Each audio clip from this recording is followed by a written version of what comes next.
Hello and welcome to 72 Dragons Health.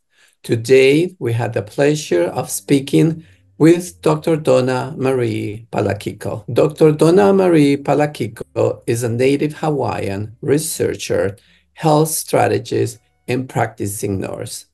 She is currently serving as Director of Workforce at Papaola Lōkahi, the Native Hawaiian Health Board. Additionally, she is past recipient of the Fulbright Postdoctoral Research Fellowship at the University of Newcastle in New South Wales, Australia, and is currently a fellow of the UC Davis Barry Irene Moore Fellowship for Nurse Leaders and Innovators. Throughout her excellent academic background and resilience as an assistant professor at the University of Hawai'i, she has over 20 years of experience in advocating for culturally safe healthcare interventions for Native Hawaiians, Indigenous communities, and underserved populations. Dr. Donna-Marie Palakiko has been elected as the chair and caucus collaborative representative of the American Indian, Alaska Native, and Native Hawaiian caucus at the American Public Health Association, APHA. Welcome to this interview, Dr. Donna-Marie Palakiko. We are honored to have you with us today. Thank you, Pietro, for having me as well. Dr. Palakiko, can you please share a brief introduction of your responsibilities as the chair and caucus collaborative representative of the American Indian, Alaska Native, and Native Hawaiian caucus at the American Public Health Association? Of course. Thank you, Pietro, for that first question. So my kuleana or responsibility to the caucus as the current chair is to really bring forward a shared vision that we as members of the caucus have regarding the current year. So every year at the annual meeting, we have our business and general membership meeting, which guides the chairperson's vision for the current year. So this past year, we really wanted to hone in on the strategic plan for the caucus and the direction that we should take over the next 3 to 5 years, and really set forth a plan on how do we increase membership and involvement within APHA. So that's been our current strategy for the past year, and we've made great strides in understanding the why behind why people join the caucus, as well as the American Public Health Association, and we hope to build on that momentum in the years to come. My role within the caucus collaborative is more to bring that voice of our caucus to that overarching membership. And I've had the opportunity over the past 2 years to really understand the importance of the caucus voice at American Public Health Association, because it's often not heard. We often, as members of caucuses, we are also members of other sections of American Public Health Association, and only the sections and affiliates have a stronger voice within the association. So being a part of the caucus collaborative has really awoken my understanding of what the caucuses are able to do and how we can also then push for advocacy in other ways. Wonderful. Thank you for sharing.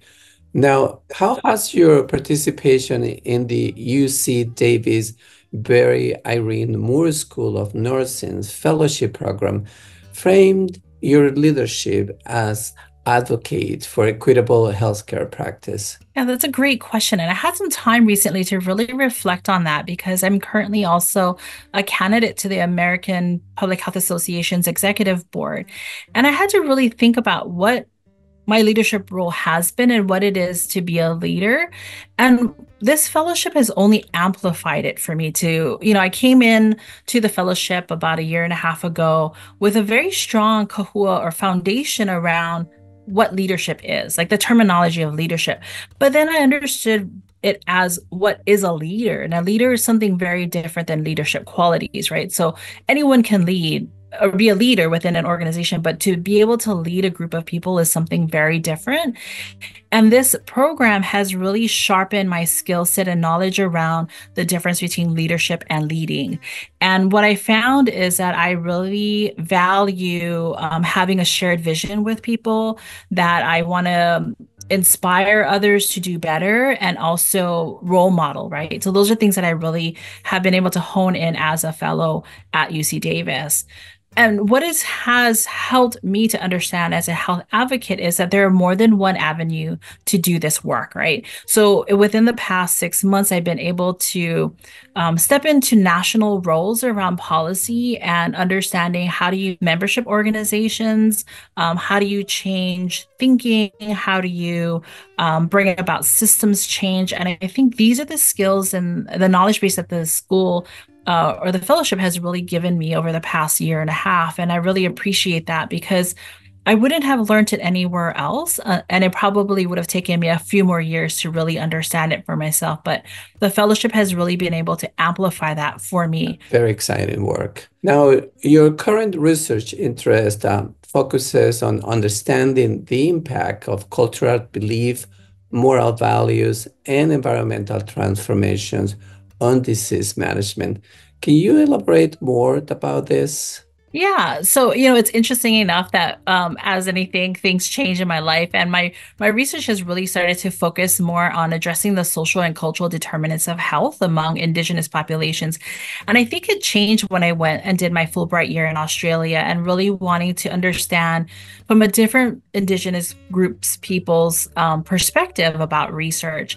And through that, I still continue to use community-based participatory research, which is very important to me because having been in community for over 20 years and then stepping into the role of an academic position, I really valued being a community member, assisting or being in partnership with academics around guiding and leading research and endeavors. So my research has really, it continues to focus on understanding from a cultural perspective how to best develop interventions. And I find that to be very exciting. And my current work right now is adapting a tool that was developed in Australia. So while I was in Australia, I got exposed to other tools that were developed for Aboriginal Torres Strait Islander peoples. And I found it to be innovative in the way that they were able to really make a tool that was in language. So it's spoken in their language. It has images that look like them. It has foods that they eat. So that really inspired me to say, hey, can I bring that to Hawaii and then eventually to the greater Pacific? So my work right now is really focused around addressing those types of inequities around asthma through health education tools using web-based methods. So that sounds wonderful. Can you share about the Pili lifestyle intervention and its representation as culturally safe health intervention? I was part of the establishment of a partnership called Pili back in 2003. And that partnership came about shortly after the Department of Native Hawaiian Health at the School of Medicine here in Hawaii was established. And the principal investigator at the time and the chairperson for that department, Dr. Marjorie Mao, engaged with community, right? So at the time, NIH was really into supporting community-based research. And so Dr. Mao wanted to harness that and really involve community in the work that she was doing around cardiometabolic health. And so we answered her call, and there was a group of 10 communities that came together. And she had this idea about, because she really, her research looked at cardiometabolic health, but really honing in on diabetes. She was part of the diabetes prevention program study early on. And because the research found that the lifestyle intervention was very helpful in preventing the onset of diabetes, the study site here in Hawaii ended. So she wanted to see how could Native Hawaiians benefit from the diabetes prevention program. And so she called together this group of community partners, and we all said, we want to know as well, how can we prevent further harm to our communities, and what can we do? So we took the diabetes prevention program materials and we went out into communities. So we had communities across the state that participated in this. And the first step was to assess the community and see, what can we do to make this curriculum more appropriate to us, right? And us meaning not just Native Hawaiians, but also the Pacific people here in Hawaii. And so we found that they really wanted materials that was simple, that wasn't time intensive, and was considerate of where they were and who they were, both in look and as well as economics, right? So we took that to heart and we redesigned the tool, or we redesigned the intervention to really focus on our needs, right? So we took the curriculum, we modified it down so that we were spending maybe about an hour, no more than an hour and a half with our community, and went through the learning, right? Educating them about healthy choices, healthy habits, and that proved to be very successful in our community.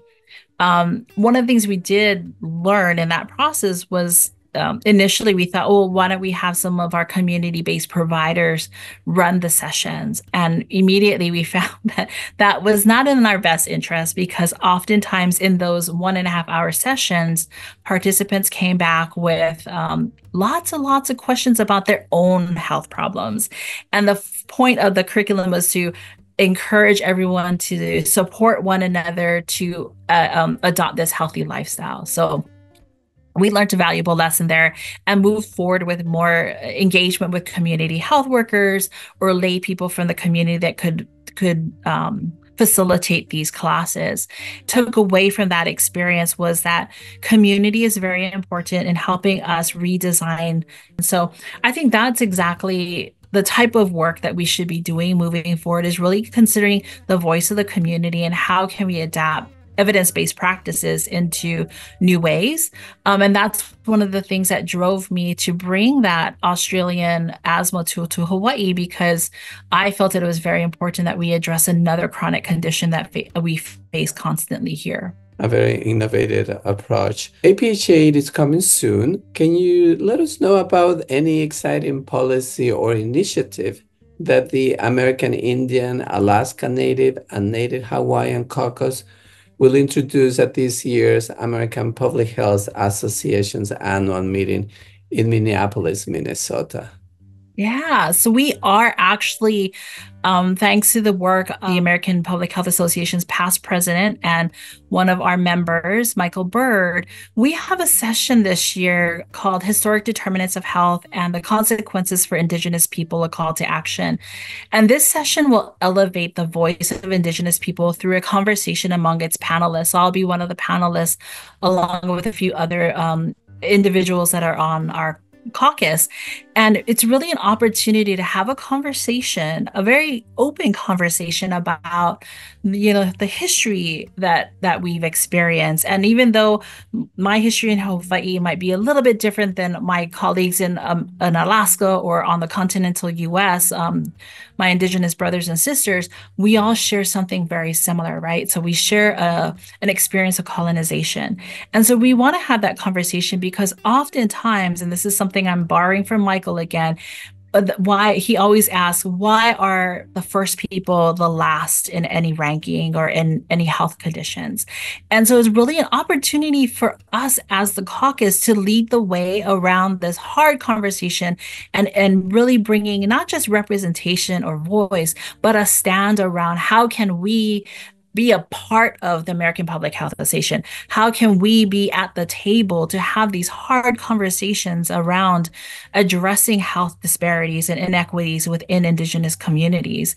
And that's really exciting because we're in Minneapolis. It has a very strong presence of Indian communities there. I'm super excited to be there this year because I think this might be the first time that's happening in Minneapolis, but I get to catch up with colleagues that are Native and I haven't seen in years and just really amplify our voices there. And that's really what we're striving to do moving forward as a caucus, is taking this opportunity in this platform to raise and elevate the concerns that we have, because oftentimes, unless it hits the national media, it's just ignored, right? So we have things like missing and murdered women. We have things around pipelines coming into communities, about water. We have issues about how to recover from natural disasters. So all of these things have to be in a conversation. And this is the perfect time to do it because of where we're at. And American Public Health Association is ready, right? So we're taking it, like Michael says, we're taking it beyond the land acknowledgement and really having a presence and a voice and a conversation, a safe conversation with our peers. So yeah, I'm super excited about that. It sounds very exciting. Dr. Donna-Marie Palakiko, thank you for joining us today to discuss your experiences and advocate for equitable healthcare practices for underserved populations. We wish you much success in the coming APHA annual meeting and all your future endeavors. Thank you.